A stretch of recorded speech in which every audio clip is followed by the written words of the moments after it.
বঙ্গভাষী মহাসভা সংগঠনের সাথে এটা গত আমরা 8 বছর ধরে ভারতবর্ষের বিভিন্ন রাজ্যে ভাষা নিয়ে যে আন্দোলনটা, সেটা আমরা চেষ্টা করছি ভাষা লোকে শিখুক।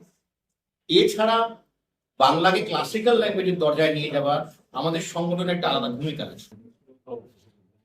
এবার উনি আজকে উত্তরাখণ্ডে আছে, সবচেয়ে বড় কথা আপনি যেটা বললেন, আজকাল নবযুবক যারা আছে, যারা এখন ইউথ আছে, তারা বাংলা বলছে না বা বাংলা সেইভাবে শিখতে যাচ্ছে বাংলায় কথা। উনি যেখানে আছেন সেখানের মুখ্যমন্ত্রী একজন বাঙালি, 70% বাঙালি সমাজের লোকেরা আছে। আমাদের সাথে কিশোরদা আছে। কিশোরদা আমাদের সংগঠনের 2018 থেকে আমরা যে লড়াই করে যাচ্ছি বিভিন্ন রাজ্যে, যেখানে বাঙালি অসুবিধায় পড়ে। বাঙালিকে আমরা তো অনেক সুখী আছি, নর্থ ইস্টে বাঙালির অবস্থা অনেক বিপজ্জনক। বাংলাদেশি করে ট্যাগ করে দেওয়া হয়, তুই বাংলাদেশ থেকে এসেছিস, তুই ভারতীয় না। অনেক মারধর, অনেক লড়াই। 2018-তে যেটা ইচ্ছামতিত হয়েছে মেঘালয়, সেখানে কিশোরদা আমাদের সাথে, আমরা সব একসাথে মিলে ভারতবর্ষের বিভিন্ন রাজ্য থেকে আরো লিডাররা মিলে ইন্টেলেকচুয়াল ফাইটটা দিতে পেরেছি। ইন্টেলেকচুয়ালি কিভাবে পান আপনার সবাই আপনি জানেন, আজকে আমরা বসে আছি একটা পাবন জায়গায়। আমরা বসে আছি অনুষ্ঠানের সময়, সবচেয়ে বড় কথা একটা পাবন জায়গা, আর এমনি একটা দেশনায়ক ঈশ্বরের কাছে তিনি একটা কথা বলেছিলেন কি, পড়াশোনা আগে করাও, আগে পড়াশোনা করতে হবে।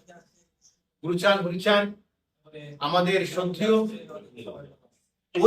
ওই জায়গায় আমরা বসে আজকে কথা বলছি। আর আমরা কথা বলছি কি, বাংলা ভাষা। সবচেয়ে বড় কথা, একটা লোক ত্রিপুরার থেকে এত ভারী ব্যাগ নিয়ে, দাদা মনে হয় ব্যাগটা উঠিয়েছে, এই ব্যাগে পুরো বই আছে, এই বইটা নিয়ে এসছে।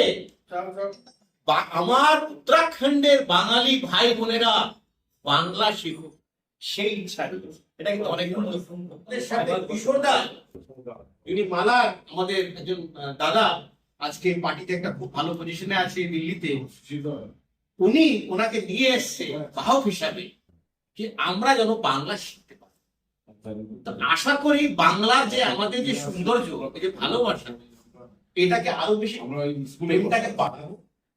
আমি দুটো শব্দ আপনার নোভার্সিটি ফাউন্ডেশনের তরফ থেকে যে আপনি আজকে বইটা দিচ্ছেন, দুটো শব্দ আপনি সবাই। আজকে উত্তরাখণ্ডে দেবভূমি বলে যাকে, ওইখানে এসে আমার এত ভালো লাগছে যে এখানে এত বাঙালি আছে, এর আগে আমি জানতাম না। এবং লোকজন বাংলায় কথা বলছে এবং বাংলা নিয়ে এত উৎসাহী আমার জানা ছিল না। আজকে এই বাংলা নিয়ে আমার যে আগ্রহটা, বাংলা ভাষা এবং বাংলা সংস্কৃতি, এইটা মেইন উৎসাহ আমাকে জুগিয়েছে। এই ভারতবর্ষের যে রাজ্যগুলি আছে, নদীগুলি রাজ্য, এখানে দেখলাম যে প্রচুর বাঙালি আছে, কিন্তু বাংলায় কথা বলে, কিন্তু তাদের বাংলায় লেখাপড়া করতে পারে না। তখন আমি সিদ্ধান্ত নিলাম যে আমাদের এই বাংলা কৃষ্টি ভাষা, সংস্কৃতি, লেখাপড়া, এইগুলি যাতে পরবর্তী প্রজন্ম জানতে পারেন, লেখাপড়া করতে পারেন, সেই উদ্যোগটা আপনাদের দিতে হবে। আমি এটা শুরু করে দিয়ে গেলাম, পুরো দায়িত্বটা আপনাদের উপর। আজকে যে কার্যক্রম হতে চলেছে, এটা খুব দরকার। আমার যে মাতৃভাষা মানে কি, মায়ের মাধ্যমে যে প্রথম ভাষা আমি শিখেছি, সেটাই আমার মাতৃভাষা। যে সময় আমি জন্ম নিয়েছি, আমার মা আমাকে যে প্রথম ভাষাটা শিখিয়েছে, সেটা আমার মাতৃভাষা, সেটা হচ্ছে বাংলা। পড়াশোনা অবশ্যই আমরা হিন্দিতে করেছি, কিন্তু তার মাধ্যমেও আমাদেরকে বাংলা শেখা, বাংলা বলা, বাংলা লেখা আমাদের খুব দরকার। তো রবীন্দ্রদার মাধ্যমে যে উদ্যোগটা রবীন্দ্রদা নিয়েছে, এটা খুবই ভালো একটা উদ্যোগ। আর ছোট ভাই আমার শুভ চক্রবর্তী, ওনার সাথে আমি অনেকদিন থেকে বাংলাভাষী বঙ্গভাষী মহাসভার সাথে আমরা যুক্ত আছি। ও এখন কাজ তেলেঙ্গানা 2023-এ আমরা তেলেঙ্গানাতেও বই বিতরণ করেছি।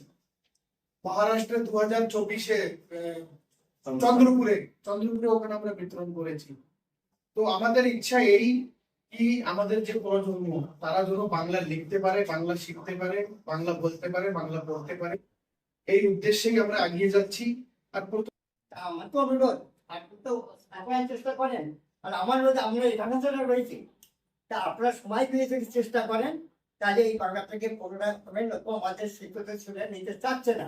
তা আমি বিশেষ করে চক্রবর্তী মহাশয়কে, সুভাষকে বলবো যে তোমরা যেন আপনার চেষ্টা করছো, আর একবার চেষ্টা করো, তাহলে আমাদের আর এনাদের এই কষ্টটা সার্থক হবে।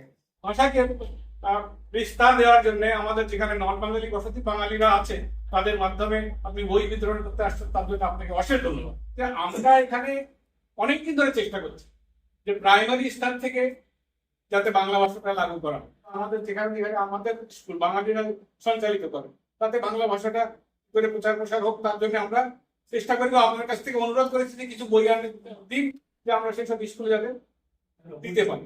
সেবা দিতে পারবো, তেনার সঙ্গে সম্পর্ক করে খালি যখন টাইমটা সন্ধ্যে হোক এখানে সে সময় বললেন আপনি সেখানে বাচ্চা এখানে প্রোভাইড করে ওটা আগে পড়াশোনা করার।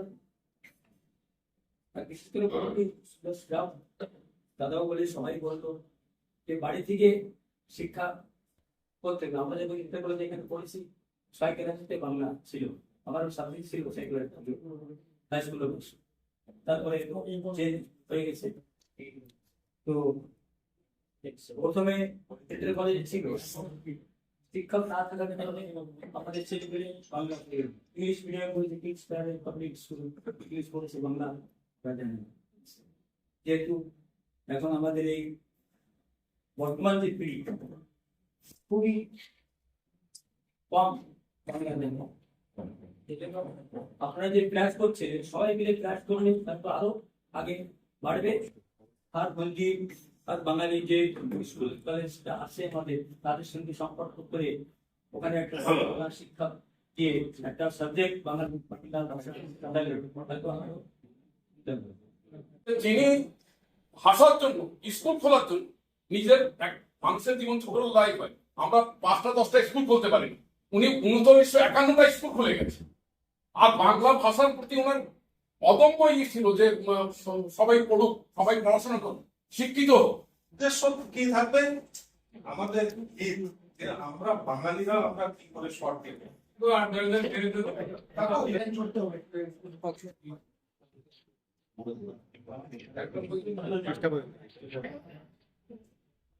না ওই যে ঠিক আছে।